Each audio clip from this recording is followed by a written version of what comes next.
नमस्कार, चंद्रकांत विभट अमेरिका से। मैं जब भी इतिहास पढ़ता हूँ और उस जमाने के राजा महाराजाओं, रानी, और अब देखिए राजस्थान हो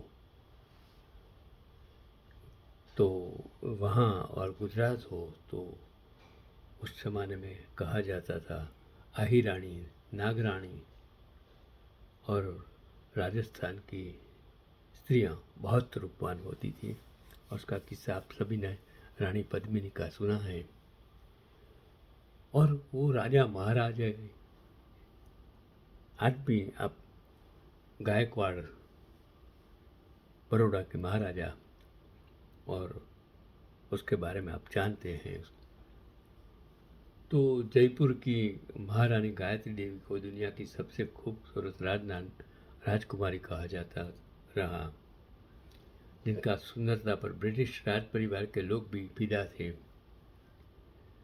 20वीं सदी की फोक्सी ग्रिड मदर के नाम से मशहूर गायत्री का जन्म 1990 में कोलकाता के एक प्रमुख जमींदार परिवार में हुआ। मात्र 12 साल की उम्र में वे जयपुर के युवराज सवाई मानसिंह द्वितीय से पहली नज़र में प्रेम कर बैठी। 12 साल की उम्र, आप सोचिए। और वो ज़माना मुझे आज भी याद है। उस ज़माने में मेरी मदर 10 साल की, मेरा पिताजी 11 साल की शादी हुई थी। मेरी एक मौसी 6 साल की विधवा हो गई थी, दूसरी 11 साल की विधवा हो गई थी। वो एक ज़माना था, छोटी छोटी बच्चियाँ जिसको शादी का ज्ञान भी नहीं, वो। और आज भी राजस्थान के कई जगहों में, बिहार हो, यूपी हो, मध्य प्रदेश वो हो रहा है। चलो बात आगे करते हैं कि मात्र उस समय शादीशुदा महाराजा थे।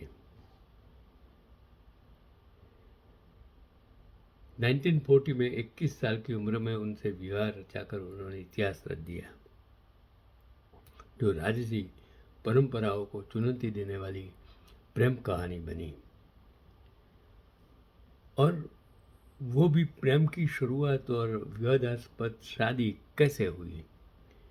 गायत्री देवी की खूबसूरती इतनी मोहक थी कि यूरोपियन मैगजीन वोग ने उन्हें दुनिया की 6 सबसे खूबसूरत महिलाओं में शुमार किया।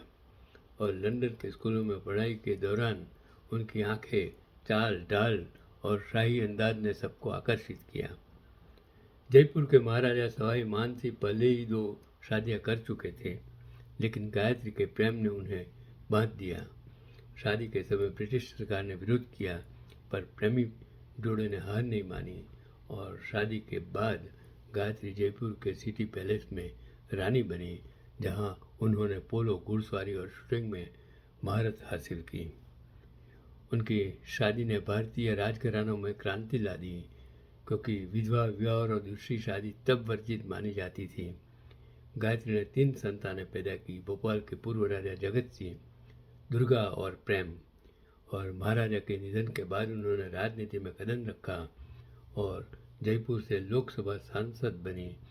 1962 में उन्हें 1,92,909 वोट मिले, जो उस समय रिकॉर्ड था। उसकी विरासत और आखिरी सफ़र भी आपको समझनी होगी कि गायत्री देवी ने जयपुर को आधुनिक रूप दिया, रामबाग पैलेस को होटल बनवाया, शिक्षा और महिला सशक्तिकरण पर जोर दिया। उनकी शैली, साड़ी, ज्वेलरी का कॉम्बिनेशन आज भी फैशन आइकॉन है। 2009 में किडनी फेलियर से उनका निधन हुआ, लेकिन उनकी प्रेम कहानी और सुंदरता आज भी अमर है। सोशल मीडिया पर आज भी गायत्री देवी ट्रेंड करती हैं, जहां लोग कहते हैं कि ऐसी राजकुमारी दोबारा नहीं जन्मी। यह कथा साबित करती है कि सच्चा प्यार उम्र, जाति या परंपरा की सीमाओं को तोड़ देता है। आज का पैगाम यही है कि जो आप देखते हो सुंदरता, वो क्या है? सुंदरता और प्रेम का संबंध क्या है?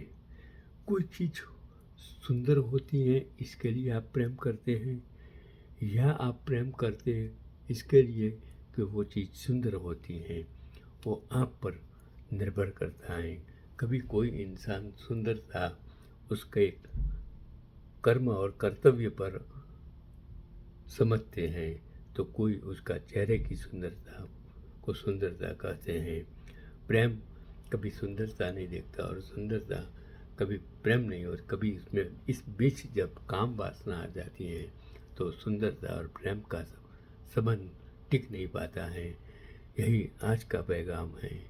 प्रेम कीजिए, सुंदरता से प्रेम कीजिए, और सुंदरता कुदरत की बनाई सब चीज़ों में आप देख सकते हैं, लेकिन सुंदरता और प्रेम को काम के साथ कभी भी मत जोड़ना।